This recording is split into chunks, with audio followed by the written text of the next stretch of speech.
ગુજરાતમાં હીટવેવની આગાહી છે 5 થી લઈને 7 મે આ દિવસોની અંદર ગુજરાતમાં હીટવેવ જોવા મળશે। 7 મે મતદાનના દિવસે ગુજરાતમાં ગરમીનો પ્રકોપ જોવા મળશે। 7મી મે અમદાવાદમાં પારો 43 ડિગ્રીની આસપાસ રહી શકે છે। હવામાન વિભાગની ગરમી અંગે આ મોટી આગાહી સામે આવી છે। કાંઠાના વિસ્તારોમાં ઉકળાટભર્યું વાતાવરણ રહેશે।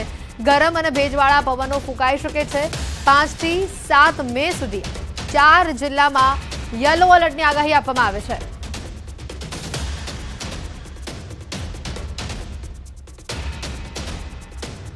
चार जिला में येलो अलर्ट ની જે આગાહી આપવામાં આવી છે। મતદાનના દિવસે ગુજરાતમાં ગરમીનો પ્રકોપ રહેશે।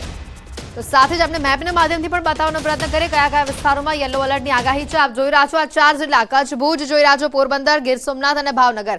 કચ્છ, પોરબંદર, ગીર સોમનાથ, ભાવનગર આ જે તમામ આપ યેલો ભાગ જોઈ રહ્યા છો આ તમામ 4 જિલ્લાઓની અંદર ભારે ગરમીનો પ્રકોપ જોવા મળશે। હવામાન વિભાગ દ્વારા આગાહી આપવામાં આવી છે। પારો 43 ડિગ્રીની આસપાસ રહેવાની શક્યતા વ્યક્ત કરવામાં આવી છે હવામાન વિભાગ તરફથી। આ 4 જિલ્લા માટે ખાસ સાવધાની રાખવાની જરૂર છે કારણ કે આ 4 જિલ્લામાં તાપમાનનો પારો ઊંચો જઈ શકે છે। હીટવેવની આગાહી કરવામાં આવી છે આ 4 જિલ્લાઓ માટે। आने वाले अगले 3 दिन तक नो लार्ज चेंज में जाएगा, लेकिन उसके अगले तो 3 दिन से बाद वाला आगे वाला जो दिन है उसमें तापमान बढ़ने का संभावना है। उसमें टेम्परेचर जो है अहमदाबाद की टेम्परेचर स्पेशली 41 से बढ़ के 43 तक जाने का संभावना है। और सारे गुजरात राज्यों में 7 तारीख को इलेक्शन है, उस दिन भी मतलब तापमान अधिक ज़्यादा रहने का संभावना है। हीट वेव का जो हमारा अभी 3 दिन के बाद ही होएगा, मतलब डे 3 से डे 5 तक हीट वेव का हम अनाउंस किए हैं वो गुजरात रीजन के लिए। एंड जो कोस्टल एरियाज है, कोस्टल एरियाज के लिए सौराष्ट्र कॉज एंड जो साउथ गुजरात रीजन के कोस्टल एरियाज है उसमें भी हॉट एंड ह्यूमिड वेदर की हम संभावनाएं रहेगा। Kutch district, Porbandar, Gir Somnath and Bhavnagar district में दिए। આગળ વાત કરીએ તો રાહુલ ગાંધી માતા સોનિયાની સીટ રાયબરેલીથી પોતાની ઉમેદવારી નોંધાવી છે। કોંગ્રેસે તેમના નામની જાહેરાત કર્યા બાદ રાહુલે રાયબરેલીથી ઉમેદવારી પત્ર ભર્યું। આ સમયે સોનિયા ગાંધી, પ્રિયંકા ગાંધી અને રોબર્ટ વાડ્રા તેઓની સાથે હાજર રહ્યા। સાથે જ અશોક ગેહલોત અને કોંગ્રેસ અધ્યક્ષ મલ્લિકાર્જુન ખડગે પણ હાજર રહ્યા। તો પ્રિયંકા ગાંધી ચૂંટણી નહીં લડે આ મહત્વના સમાચાર। જ્યારે અમેઠીથી કિશોરીલાલ શર્માને મેદાને ઉતારવામાં આવ્યા છે। કિશોરીલાલને સોનિયા ગાંધીના વિશ્વાસુ માનવામાં આવે છે। ભાજપે યોગી સરકારના મંત્રી દિનેશ પ્રતાપ સિંહને રાયબરેલીથી ટિકિટ આપી છે, જ્યારે સ્મૃતિ ઈરાની અમેઠીથી ચૂંટણી લડી રહ્યા છે।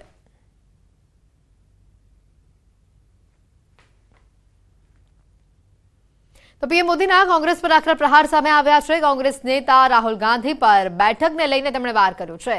મેં પહેલા જ કહ્યું હતું શહેજાદા હારી જશે, હવે રાયબરેલીમાં રસ્તો તેઓ શોધી રહ્યા છે। હું પણ કહું છું, અરે ડરો મત, ભાગો મત। अमेठी से भी इतना डर गए, इतने डर गए, वहां से भागकर अब रायबरेली में खोज रहे हैं रास्ता।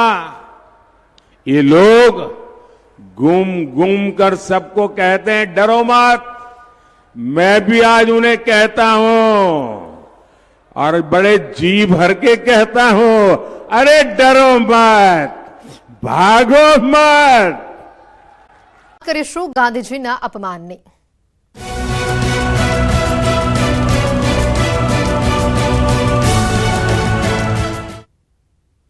રાહુલના વખાણમાં ખુદ કોંગ્રેસ નેતા જ ભાન ભૂલી ગયા। કોંગ્રેસ નેતા ઇન્દ્રનીલ રાજગુરુએ બફાટ કર્યો। જાહેર મંચથી કોંગ્રેસ નેતાએ મહાત્મા ગાંધીનું અપમાન કર્યું। રાજકોટમાં પરેશ ધાનાણીના પ્રચારમાં ખુદ કોંગ્રેસ નેતાએ મહાત્મા ગાંધી અંગે બફાટ કરી દીધો। જોકે પોતાના નિવેદનથી વિવાદ થતા ઇન્દ્રનીલે ચતુરાઈથી ખુલાસો કર્યો। ગાંધીજી અંગે પોતાના જ નિવેદનથી વિવાદ થતા કોંગ્રેસ નેતા ઇન્દ્રનીલ રાજગુરુએ ભાજપ પર ઠીકરું ફોડ્યું। પણ મને ખાતરી છે કે મારો નેતા જે આ દેશનો આવતા દિવસોમાં મારા શબ્દો લખવા હોય તો લખી લેજો। આ દેશમાં બીજો ગાંધી પાકશે તો એ રાહુલ ગાંધી હશે।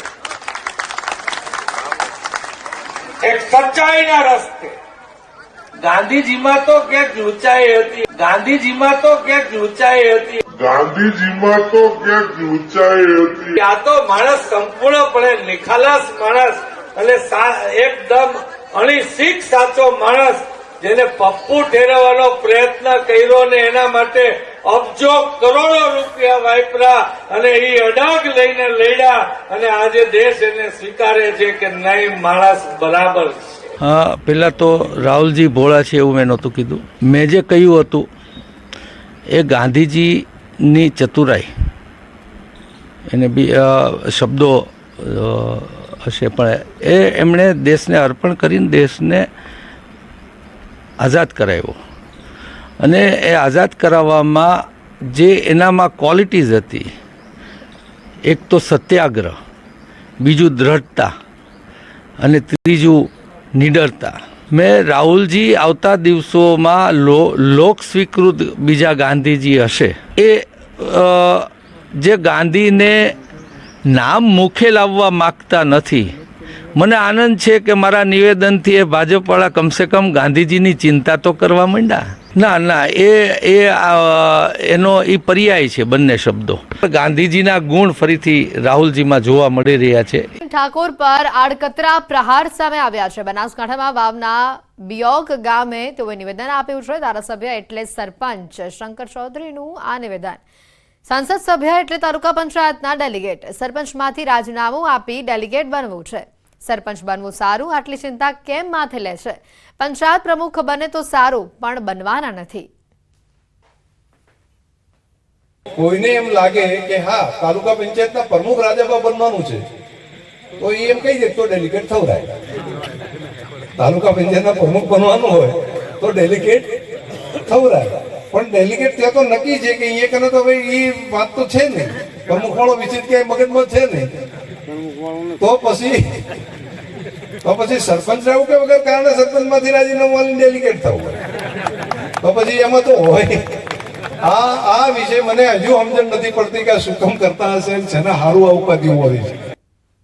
બનાસકાંઠાના ધાનેરા વિધાનસભામાં કોંગ્રેસનો પ્રચંડ પ્રચાર સામે આવ્યો છે. લોકસભા કોંગ્રેસ ઉમેદવાર ગેનીબેન ઠાકોરનો રોડ શો સામે આવ્યો. મોટી સંખ્યામાં કોંગ્રેસના કાર્યકર્તાઓ અને આગેવાનો આ રોડ શોમાં ઉમટ્યા હતા. ધાનેરાના વિવિધ વિસ્તારોમાં ગેનીબેન ઠાકોરનો રોડ શો યોજાયો. ગેનીબેન ઠાકોરે રોડ શો યોજી શક્તિ પ્રદર્શન